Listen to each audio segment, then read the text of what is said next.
This is gonna be hard, huh? I'm literally 5 chapters in. I've already cried twice. Yeah, okay, cool. Hot chocolate until everything feels better.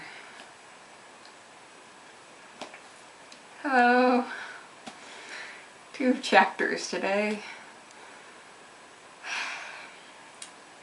Those would be the 7 Potters and Fallen Warrior. And Hedwig's dead.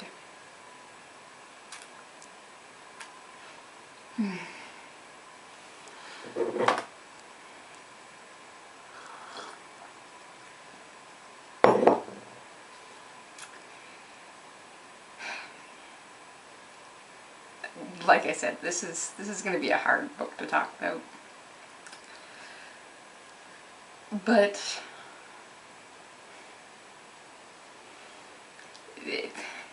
this is the way things are going to go. Like, we are going to lose people. That is unfortunately what war is.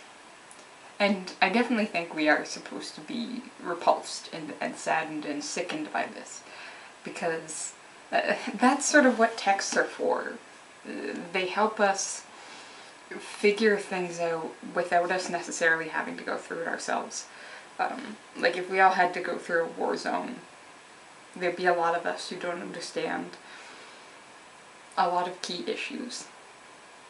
But reading something like this, where we are crying at these losses and hurting, we're less likely to make some poor choices, right? Because you know, at least on some level, the emotions that are connected to those consequences. And doing it in a fantasy book sort of works really well, I find, because you can work through all of these things and still sort of have that out that says, but it's not real. For example, we don't have Polyjuice Potion. Like, sort of the key of this entire plan is 7 Potters. We're gonna multiply Harry. Which is sort of funny because Moody does have this line of, even Voldemort can't split himself into 7. And Harry's just looking at Hermione like,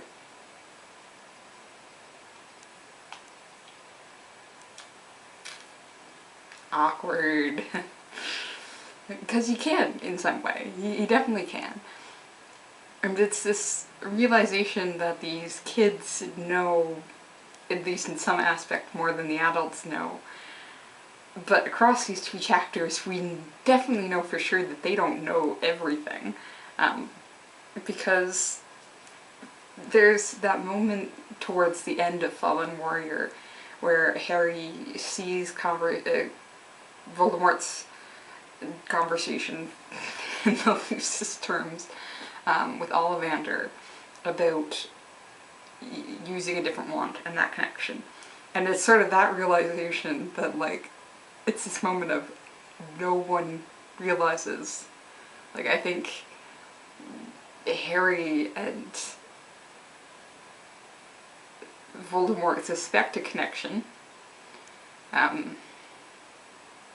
because there is this, like, they're both aware of it at this point in time. And they know this connection between the wands.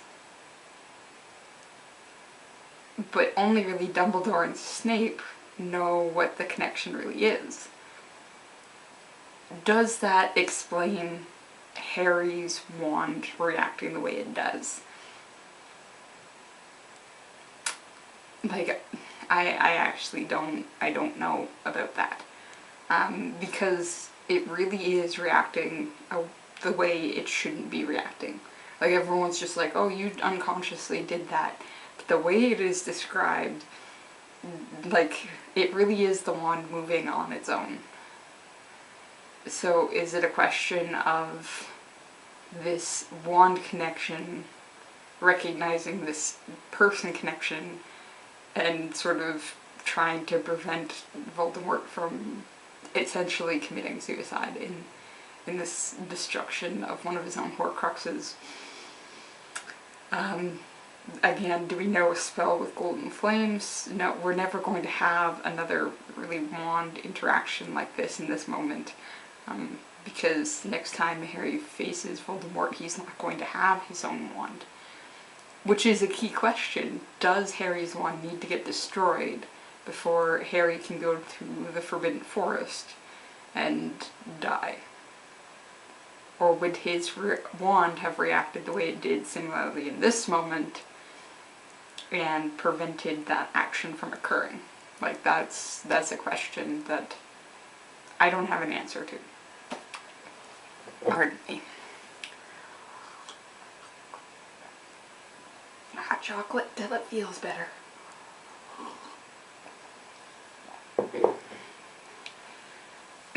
And then there's sort of this interesting connection with the multiplication of people. Because we are, in some ways, Harry and Hermione having this moment of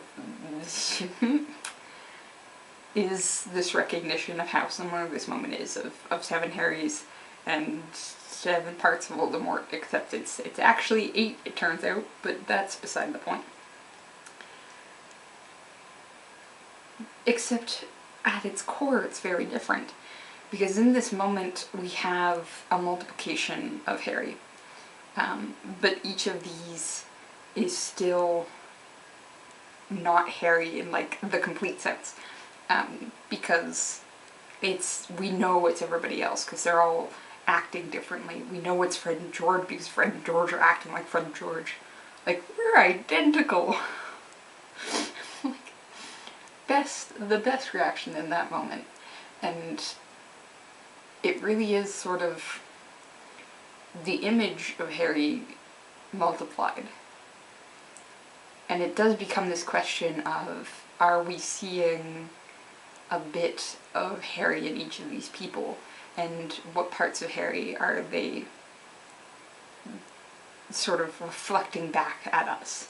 Like, it's the idea of, are we sort of sending Harry into a glass crystal and getting the refractions? I think we could see it that way, because again, we're having these moments all the way through that are parts of Harry. Like the doubt that Ron displays, or the comfort that Hermione displays, the humor that Fred and George are trying to bring into it. Because there are certainly points in the series where Harry is actually deeply funny. Deeply sarcastic, certainly, but funny all the same.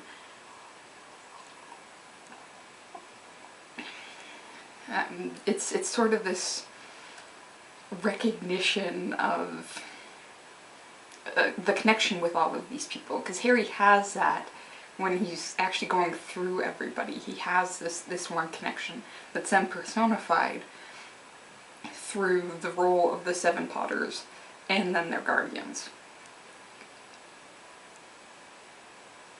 But it is not the exact same thing as the Horcruxes. We are meant to recognize that connection, particularly with Harry's, like, look at Hermione and look away. That is to draw our eye and say, eh. But I don't think we can call the Horcruxes a multiplying. I think we can call the Polyjuice a version of multiplying. But the Horcruxes, at their core, are division. It is not an expansion of Voldemort, though he may think it is. It is definitely a breakdown of him. It is a loss of some sort, because each of these pieces are sort of pulled away and set aside.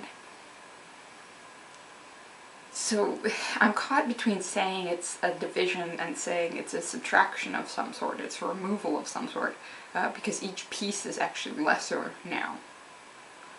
Sort of Harry's multiplication on that scale, again, I think is an expansion and a recognition of himself and others and what they're willing to do and what he's willing to do. But with Voldemort, again, you think, this is what I'm willing to do to stay alive. But it's not an attempt to overcome death. It really, in any way, seems to lead to this half-life that we know drinking unicorn blood does. It would have been interesting to see Rowling's version of Nicholas Flamel, to see if that's true in regards to the Philosopher's Stone as well. But between the Horcruxes, drinking unicorn's blood, like his return to a body which is darn frightening. Like, we're never going to see Voldemort whole. He never is past, I think, his 6th year in Hogwarts, where he's created his first Horcrux. Possibly even past, I think it's 5th year is when he takes out Myrtle. Like, we are seeing a very broken down person, though he would never see himself that way. And it's this question of how much can we draw out this parallel and still result with different people. Because while we get this multiplication of Harry at the same time, we start again in this moment getting some really key subtractions. I think the big one that we have an entire chapter that our focus is on Mad-Eye Moody. But a lot like George's ear, the loss of Hedwig in this moment is a very key loss for Harry. It is a loss of a part of himself, which, again, I think we can make some connections to the Horcruxes here. And we do have this pushback on Harry's part in 2 different ways. Because of course we do recognize that there is going to be this just anger and like, just let me go. So tired, just let me go. But there's also this pushback of, no, we can't doubt each other in this moment. Because he looks at Hagrid and it's this recognition that Hagrid has a tendency to just not shut up every now and then. And he says, no, we can't do this. We can't constantly second guess our own people. We need to trust each other. And the interesting thing is, the comparison then is Lupin, who's lost so much in his lifetime that he can't see it that way. Like, he's angry at Harry for not fighting back the way he should, and he's pitying Harry in this moment of trusting his friends because he's so much like his father in that moment. And Remus is seeing the results of it. And Harry's saying, I'm not gonna be a different person. Like, I'm not going to become James. I'm not James. And everyone sees me as James. But I'm not gonna become Voldemort either. Like, that's, I think, one of the key lines in this is, I'm not going to blast people out of, just blast people because they're in my way. That's Voldemort's job. Like, that is a key line, because that is Harry saying, there is a connection between us, but I am not letting that rule my judgment. I am not Voldemort. I'm not James either, but I'm certainly the hell not Voldemort.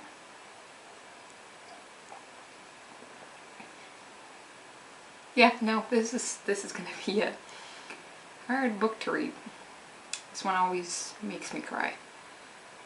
And I guess to finish it off, as always, we are having the openings and the closings. Harry leaving the house the same way he came in, with Hagrid on a motorbike. And its connection to Sirius Black, who we had mentioned in the first book. The recognition that that's Sirius Black's bike. Everything opens at the close.